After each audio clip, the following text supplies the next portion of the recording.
3.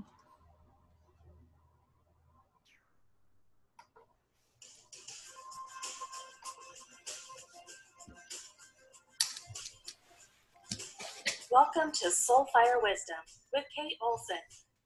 As an evolving spirit and change adventure navigator, it is Kate's mission to empower and guide you on your path and inspire your truest passions.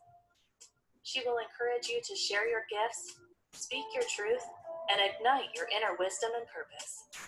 She hopes to do so with a little humor and grace and her own soulfire passion. Kate talks with amazing guests who have embraced the pursuit and are fanning the flames of their own passion, purpose, and soulfire wisdom. Now here's your host, Kate. Good afternoon. So today is totally awesome. Try something new and talk about it Tuesday. So what I tried this week was I have trouble sleeping. So I'm always looking for different things that will help you sleep. And so I tried tonal music, music tones that are supposed to be specifically vibrationally designed to help you relax and sleep. And I have to say that it was helpful. I haven't probably used it long enough to make a, total decision that this is, totally going to solve my sleep issues, but it did relax me, and I think that I slept better this week.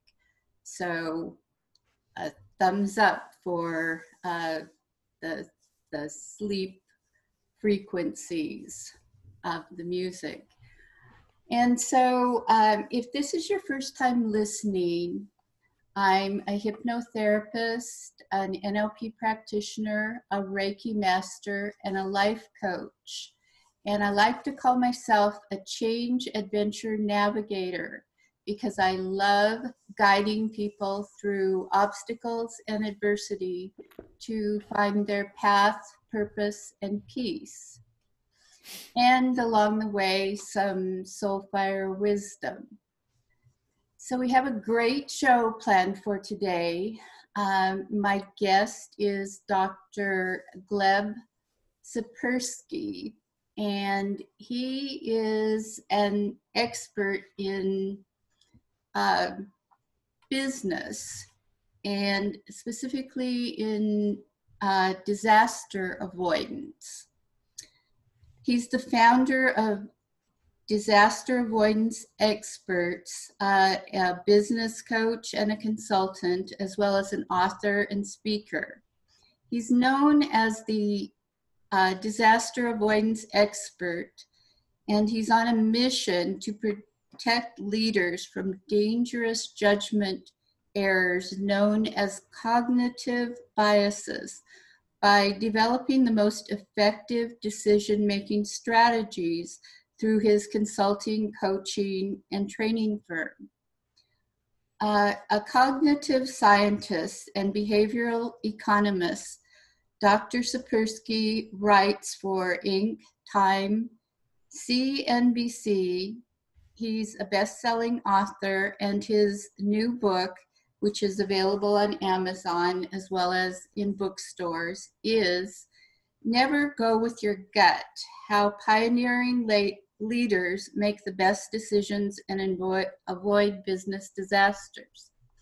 So I connected with Dr. Saperstein on LinkedIn, and he presented his book to me, and right away, being, the life coach that I am and having the background that I do, I questioned his never go with your gut, because I'm a big believer in intuition and, listening to those gut feelings. But you know, I'm always ready to listen to another perspective. And so I wanted to find out, you know, why he said that and why he wrote the book that he did. So now I'm going to introduce Dr. Sapersky and ask him to tell us a little bit more about his background and what brought him to his current path. Hi, how are you?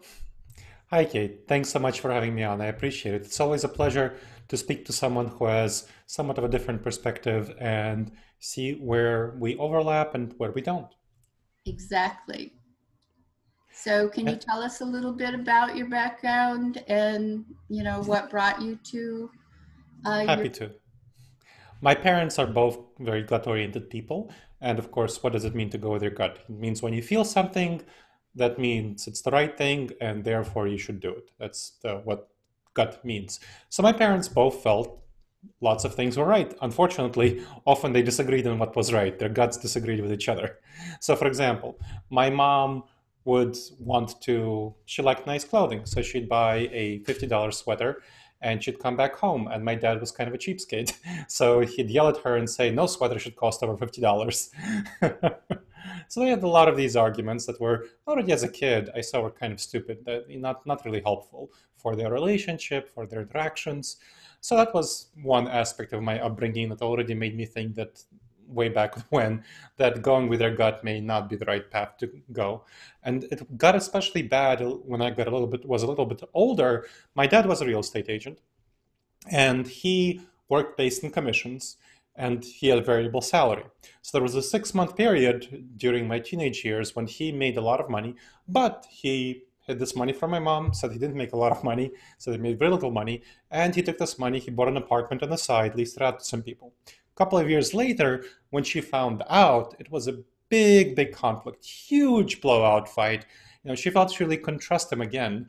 And so they separated, and it was pretty tough for me. I lived with my mom and rarely saw my dad. And that made me really realize, my parents aren't gods and they make terrible decisions when they both feel the right thing is what they feel, and then they make decisions based on that. So that was part of my childhood. Now, going forward a little bit, I was born in 91. I'm sorry, 81. So I was born in 81. I came of age around the dot-com boom in 1999 when tech leaders were partying like it's 1999, for those who remember that Prince song. I don't know, maybe that ages me. So anyway, the Webvan, Pets.com, Boo.com, those companies were booming. And the tech leaders were heroes in the front pages of the Wall Street Journal, CNBC, and whatnot for being, yay, great. Just a couple of years later, there was a dot-com bust when all of these companies went bankrupt. People lost billions and billions of dollars. Some middle-class folks lost all of their life savings betting on these dot-coms. And these leaders were in the Wall Street Journal for all the wrong reasons, for making bad decisions. So suddenly, for going from heroes to zeros. Even worse were the really malicious decision making by the leaders of Enron, WorldCom, and Tyco when they felt like they should use fraudulent accounting methods, and then they went with their gut in using fraudulent accounting methods to hide their losses from the dot-coms. And so that's what they felt was the right thing to do, of course, for some definitions of right. So they felt that that's what it was the thing that they should do, and they did it. Obviously, they were very rational decision-making pattern because, just in a couple of years, they couldn't hide it for long. In a year or two, all that stuff was revealed, and they were in the Wall Street Journal in handcuffs, going for long prison sentences, deservedly so, because they made a lot of people lose their life savings, especially the employees of these companies who invested in the retirement funds of these companies, because these companies, many of them went bankrupt, Enron, so WorldCom, and so. yeah. So so that made me realize that people who can be the heroes of our times, the titans of industry, would be in a couple of years maybe the losers of our times. And the people who we uphold as the best decision makers in industry and business can be terrible decision makers in reality. We just don't happen to know it right now. So that made me Yeah, really wonder. that does give me a little more insight on, you know, where your thinking came from. So Yeah, and how so how how did your own background and experience, and you answered this question. So I'm going to go on to my next question. So why do you say that you should never go with your gut? I understand from what you just said that you don't think going with your gut is, is always the best criteria, but you say never go with your gut. That's right. Yeah, so I'll explain why. Because our gut reactions, what I did after I learned all that stuff is I started doing research, much more research on how our gut works, how our decision making works, how our brain functions. That's so I became a cognitive neuroscientist. I both did training, consulting, and coaching for companies, for leaders on the side. At the same time, as I went into academia, did peer-reviewed research, published in peer-reviewed journals, all that stuff, looking at how our brain works. And what the recent science, we're just getting to the science, we're just getting to the evidence on how our brain actually works, because we couldn't really know it earlier. The best advice that we used to have was just, well, if you feel a certain way is right, go with it. Right now, we know that that's not actually good advice, because our feelings are not adapted to the modern environment. They're adapted to the savanna environment. When we were hunters and foragers living in small tribes of 15 to 150 people, our feelings come from an older part of our brain, from a part of our brain, the amygdala part of the brain, which is an older part of the brain adapted to a different environment. So our instincts will lead us astray in many, many ways. I'll give you an example that you probably already learned about. So in the savanna environment, it was very important when we found the source of sugar, let's say bananas or whatnot, to apples, to eat as many as you can reasonably get in your stomach, because that's how you survived and thrived. In the current environment, we still have that intuition, we still have the impulse when we come across sugar to eat as much of it as possible, which is really bad in the modern environment. That's why we have the obesity epidemic going on. So hopefully you've learned to master that intuition, master that habit, and not have the feeling of I must eat all the sugar drive you to eat a box of dozen donuts. Fortunately, some people haven't, which is why we have the obesity epidemic here. But maybe stop at 2 donuts. Hopefully you can do that. So that is an example of something that comes from the savanna environment that's clearly harmful for our physical fitness. And what the research now shows is that there's a number of things that come from the savanna environment that are bad for our mental fitness. So, for example, tribalism.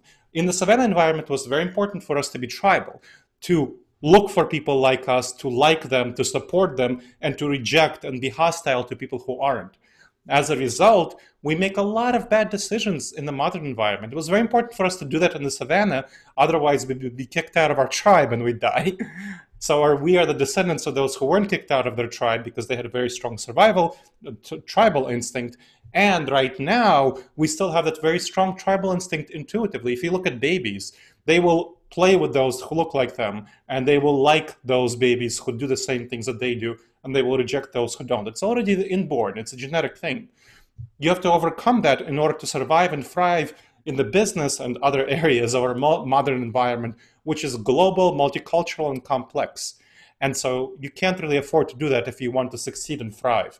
But our instincts, our basic instincts, are still to do that. We have to overcome them in order to actually make good decisions about other people in the modern environment. Similarly, yeah, go ahead. So if trusting our intuition in business decisions is such a bad idea, why do so many business gurus encourage that approach?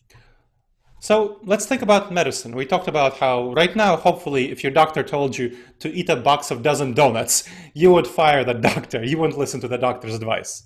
Because the last 100 years of research in evidence-based medicine have showed that physical fitness is really harmed by eating a lot of sugar and carbs and so on. So you don't want to do that. But what was the case 100 years ago? 100 years ago, the proponents of snake oil were the ones who were winning the arguments. Snake oil at the time was a mix of sugar, cocaine, and alcohol. That's what Coca-Cola actually came from. That's what it used to be made out of, unfortunately. So those people were giving the audience, people, ordinary folks, what they wanted. The sugar, cocaine, and alcohol made people feel good and treated the symptoms. Of course, it didn't treat the causes, and caused addiction, caused a lot of other problems, but it treated the symptoms. So people got what they liked as opposed to what actually made them healthy. Similarly, right now, we're only now at the stage where physical medicine was 100 years ago, where with the brain, we're studying the brain, the physicality of the brain, what the brain looks like, what kind of mental decisions we should make, what does it mean to have mental fitness. So we have a lot of gurus who are selling snake oil advice right now of going with your gut, going with your intuitions because it's comfortable. People like to hear, do what you feel like. Here, you feel like this? Do this. It's great. Unfortunately, in many cases, it will lead you in the wrong direction. So you want to make sure that you retrain your gut. Just like you retrained yourself to be able to stop at that second donut, you need to retrain yourself. You need to retrain your basic gut intuitions, your basic gut instincts to have healthy gut instincts, healthy mental habits. So that's why I say you should never go with your basic gut instincts, because you don't know whether your basic gut instincts will lead you in the right direction. You need to retrain them to make sure that they're healthy and that they lead you into making the right decisions.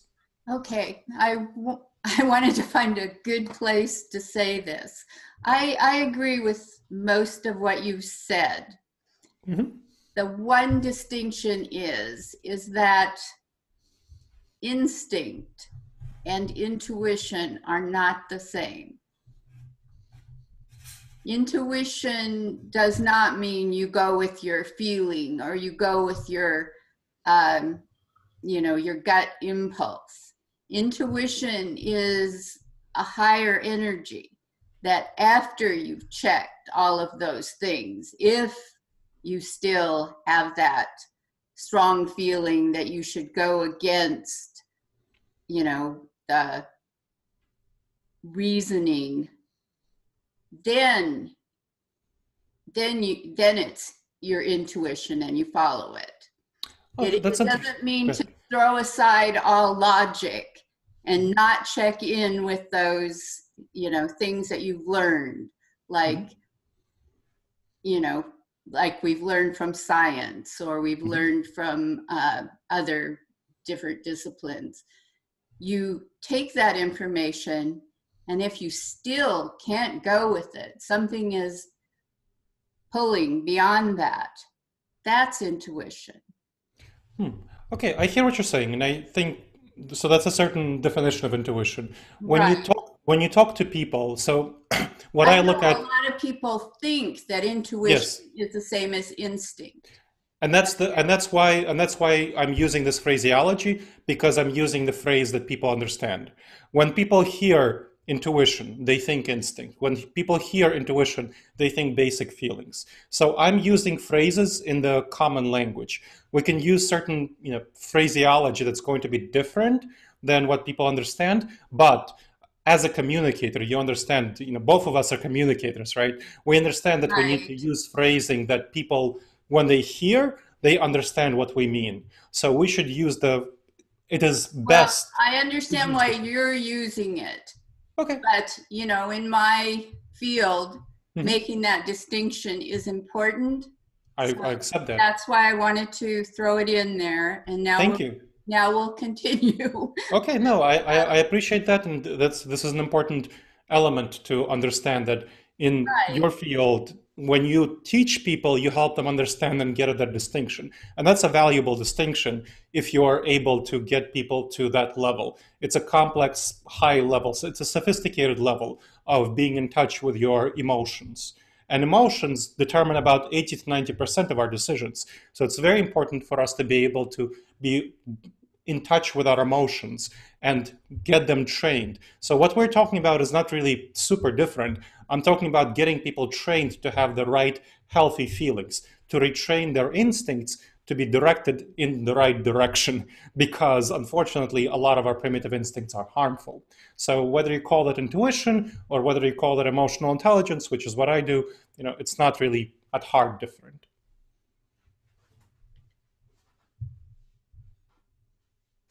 Yes, emotional intelligence is important. It's still a little different than intuition. But I'm going to ask Maybe. you the next question. Sure.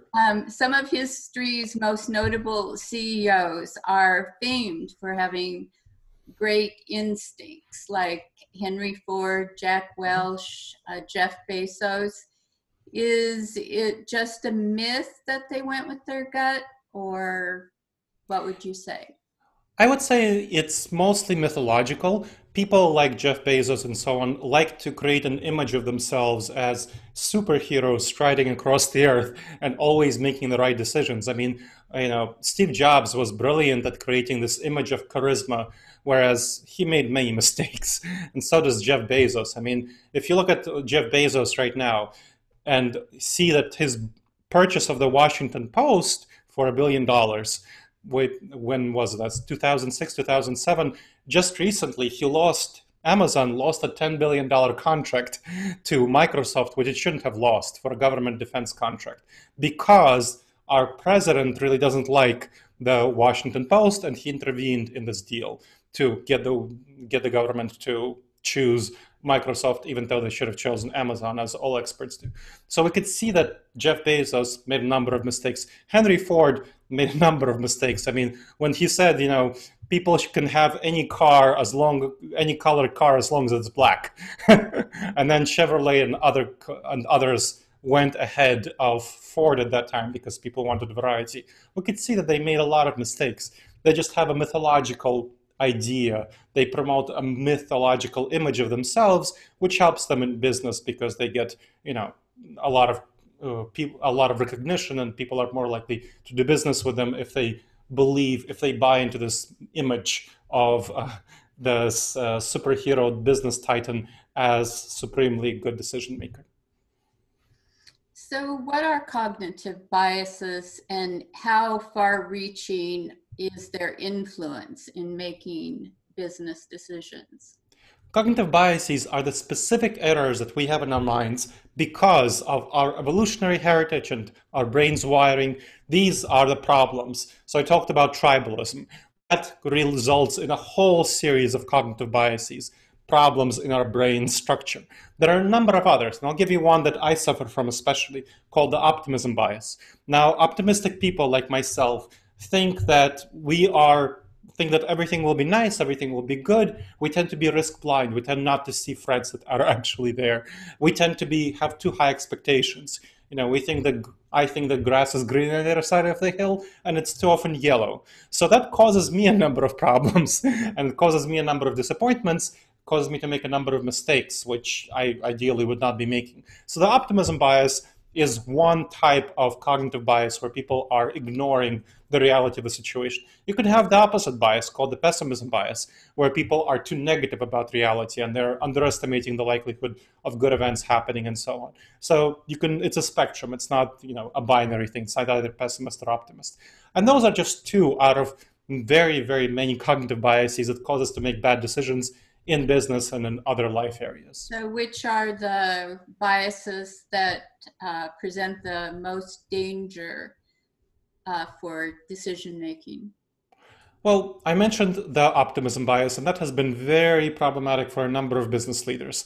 Another big area, so I talked about tribalism. There are two big ones called the halo effect and the horns effect. The halo effect refers to if we like somebody, then if we feel like that person is a part of our tribe, let's say we went to the same college that they did, then we will tend to like them way too much, trust them too much, and hire them, unfortunately, for things that they might not deserve, and vice versa. Let's go again with college. If people go to a college that is a rival of ours, here I'm in Columbus, and this is the Buckeyes, go Bucks, Ohio State University. People here are very unlikely to hire those from the University of Michigan, even though the University of Michigan, which is our big rival, there's nothing wrong with those people, but they're much less likely to be hired. And this is just a couple of many cognitive biases that cause us to make really bad decisions. So, if you're always trying to avoid mistakes, I mean, some of the mistakes that people have made have actually turned out to be, great discoveries or great, they didn't expect this to happen, but it turned out good. Well, this is part of being able to take advantage of opportunities, and that's not a mistake. When you go forward and you want to be able to scan for opportunities, that's a good thing. But when you're like me and you have 20 ideas before breakfast that you all think are brilliant, and then when I give it to somebody who's a pessimist and I run them by the pessimist and they say, these ideas, maybe they all have baked potatoes, maybe these 3 potatoes are worth finishing baking. That's the kind of things that I'm talking about.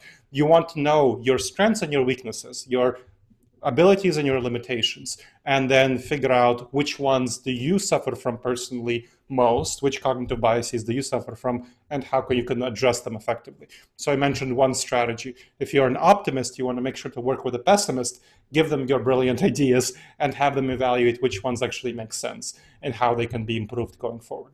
If you're a pessimist, you might work with an optimist who will generate ideas for you, and then you can take those and see which ones of them are worthwhile. Okay, you've made a convincing case that we need to learn about our cognitive biases to protect ourselves in business settings.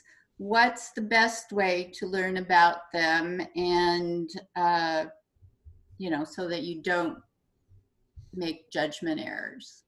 So what you want to do, of course, is learn what they are. There's a list in Wikipedia of over 100 cognitive biases. I don't always recommend Wikipedia, but it's a good venue in this case. I know the people who are editing the page. You can read through them, learn what the biggest problems are for you. My book, Never Go With Your Gut, How Pioneering Leaders Make the Best Decisions and Avoid Business Disasters, talks about the 30 most dangerous cognitive biases in business settings for your career, for your business, whatever. And it has an assessment in the last chapter where you can see what kind of specific behaviors are associated with each cognitive bias. So for example, the first question there is, of all the projects that happened in your workplace in the last year, what percentage went over time or over budget in the last year? And whenever I give that question to a group of business leaders, executives, they would say things like, ranging from 5% to 98%. When it's 5%, it's not a problem, it's fine, it happens. 98% is a huge problem. So you want to be aware of where it causes you damage, where it causes you pain, because then if you have 98% of your projects going over time or over budget, then you have a lot of money that's misspent. It's not going into the right direction, and you're hurting yourself. So you want to know, and if you're an optimist, let's say, for example, like me, then you have exaggerated expectations, let's say, about other people, and you're impatient with them. You don't understand that, hey, they're not going to be able to produce things as quickly as you think they will, and so on. So you want to know where you tend to go in the wrong direction and how you can address it. The assessment will help you, learning about these things will help you, but you need to care about it. Caring is the most important thing. Emotions, as I mentioned, determine about 80 to 90% of our motivation, of our decisions, of our behaviors and our thoughts. So you want to get your emotions invested into addressing the cognitive biases. Okay, so what about actually overcoming dangerous decision errors? Are there effective decision-making techniques to address those cognitive biases and the problems they cause? Yes, so there are 2 techniques that are talked about in the book. One is for major decisions, serious decisions. Let's say you want to make a major hire, key hire, or you want to do a career switch or a job switch to another position, or you want to open up a business, or you want to launch a new product, something that's really pretty serious. This technique takes maybe about an hour to go through, and you want to make sure that you have the time to go through it and consider it carefully. So first, you want to identify the need for a decision to be made. So let's say if you're thinking about starting a new business, a lot of people stay in their corporate careers much longer than they should, and they don't start a business when they should because they feel unsafe, they feel it's problematic or so on, and they miss an opportunity when they could have done it. So they don't identify the need for a decision to be made when they actually should. Second, gather relevant information from a variety of perspectives. You want to make sure that these perspectives include people who disagree with you. If you're an optimist, gather perspective from pessimists. If you're a pessimist, get them from optimists, and so on. Make sure you get perspectives from people who are different than you. And you don't have to follow their advice, but you want to make sure to consider it and evaluate it carefully. Next, decide goals. What's the vision of the outcome? Let's say you want to start a business. What would be your ideal outcome of this business in 5 years? And don't say, I want to have $1 million in revenue. Specifically, clearly paint a vision of what you want to be happening, what market you want to be serving, what kind of customers you want to be dealing with, what exactly you envision happening in the back end of the business, what are the processes, what are the systems. Are you working alone? How many people have you hired? Do you know how to manage people? What do you need to know and learn how to do in order to start up a business, and so on. Develop clear decision-making criteria to evaluate your outcomes. So let's say you're starting up a business and you're deciding whether you should start up a business. Well, what are going to be the criteria? Maybe you want to see what kind of competition you have here, what kind of budget have you set aside, and have you talked to customers? Have you done an experiment to see whether it actually makes sense? Maybe you want to start a side hustle first and see if you can grow it into a business rather than jumping into a business right away. Then generate viable options that can achieve your goals. So if you're deciding between serving a number of markets in the potential business that you're starting up, try to see which ones make the most sense. This is one of the biggest problems. People tend to settle way too early for their option, whereas instead they should take the time to think through thoroughly the variety of options they have. Then weigh the options, picking the best of the bunch. So use the criteria that you determined to weigh the options, see which ones are most important, the criteria, and which options rank highest on the most important criteria, and choose those. Then implement the option you choose. As part of this implementation, what you want to do is you want to have 2 steps. First, imagine that the option completely failed. So let's say you're starting a business. Imagine that it completely failed within the first couple of years. About half of all businesses fail within the first 5 years, and about 2/3 fail within the first 10 years. So it's very easy to be in that category. Imagine that it failed. Think about why. What are all the reasons that it failed? Maybe you didn't do enough market research. Maybe you didn't have enough cash saved up for a runway. Whatever. Think about all the reasons that it failed and address them in advance. See if you can save up more cash. See if you can do more market research. Then do the opposite. Imagine it succeeded beyond your wildest dreams. Maybe you are making $2 million in 5 years revenue, let's say, and you're taking home half that as profit. Why did it succeed? Maybe you targeted your market really well. Somehow, maybe you have good business partners. Integrate those success stories, those success narratives, pathways into your business plan. Finally, evaluate the implementation, revise as needed. You want to make sure to have metrics that track what are the numbers for success. So for example, if you're launching your business, you can have a metric such as you're making at least 100,000 within the first year of revenue launching your business, and you want at least half of that as profit. That can be a specific metric that you track, and then you see how it's going over that first year. Are you getting close to your goal? Are you not? And then you can revise what you're doing if it doesn't look like you're getting close to your goal. So those 8 steps will really help you address a lot of the cognitive biases at once. Okay. So are there techniques you could share that would help a business enact well-made decisions effectively? Yes. So what you want to do is use a version of what I just said in terms of implementation, the success and failure, imagining failure and imagining success. That's the failure proofing technique. So first, as I mentioned, imagine it failed, then all the reasons why it failed. Here, for a deep failure proofing technique, when you're really seriously evaluating it, what you want to make sure is to test it for cognitive biases. I didn't include that as part of the 8-step process because that's if you want to do a really thorough one, you'll test it for a variety of cognitive biases that are relevant to it. So if you're making a plan, you want to test it for the planning fallacy, whether you tend to go over time or over budget. If you're making a people decision, you want to test it for the halo effect and the horns effect, whether there are some things that might cause you to like this person too much or not like this person sufficiently. And same thing for success. Imagine all the pathways for success, test them for the cognitive biases, and integrate them into the plan. Okay. So you talk about developing mental fitness to overcome the dangerous judgment errors of cognitive bias. What is mental fitness? How would you describe that? Mental fitness is making sure that you are using your brain effectively. Our brain is our most important asset, our most important muscles. A lot of people take care of their physical fitness. They make sure not to eat a dozen donuts. They make sure to put on their sweats and go to the gym, even though it feels very uncomfortable to put on your sweats and go to the gym, spend half an hour there. You're taking care of your physical fitness, hopefully, or at least doing half an hour of walking every day and so on, taking care of your physical fitness.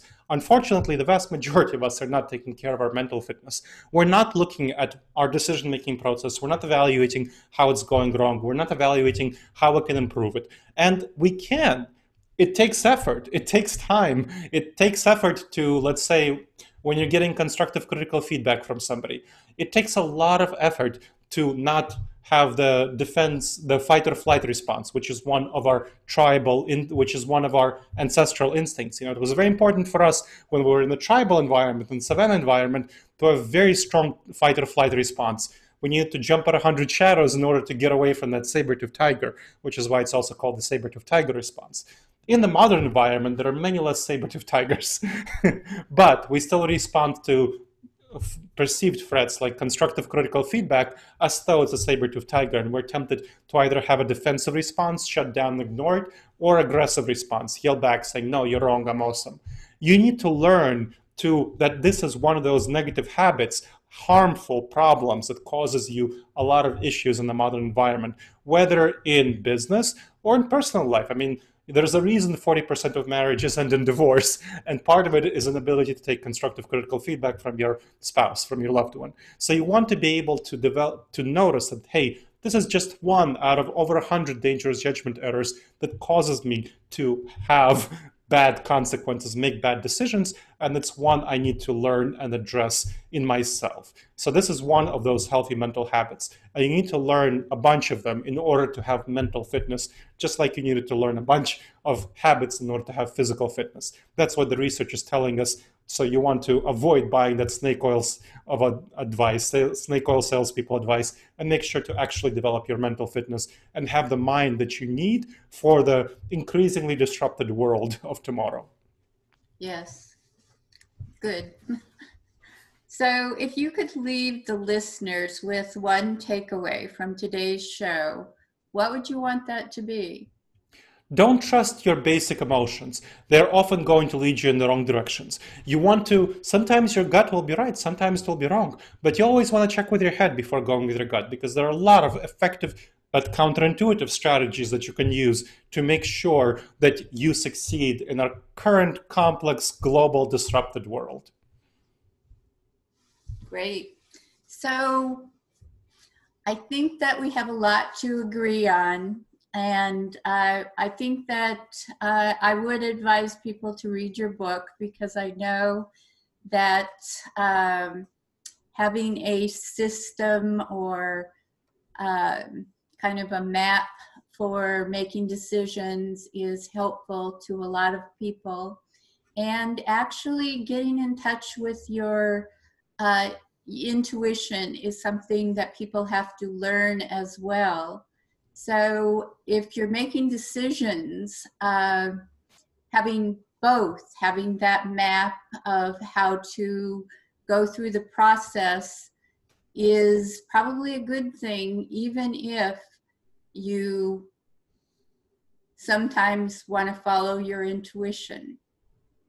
So thank you so much for being here today and sharing your book and your knowledge with us. And have a good rest of your day. Thank you, Kate. I really appreciate you inviting me on and having this enlightening discussion. Okay, and I'd like to thank the listeners for being here today as well. Tune in again next week. We have another great show planned. Our show next week will be on dealing with harassment and inequality in the workplace. And my guest will be Cindy Gross. So tune in for another great show. And Okay, well,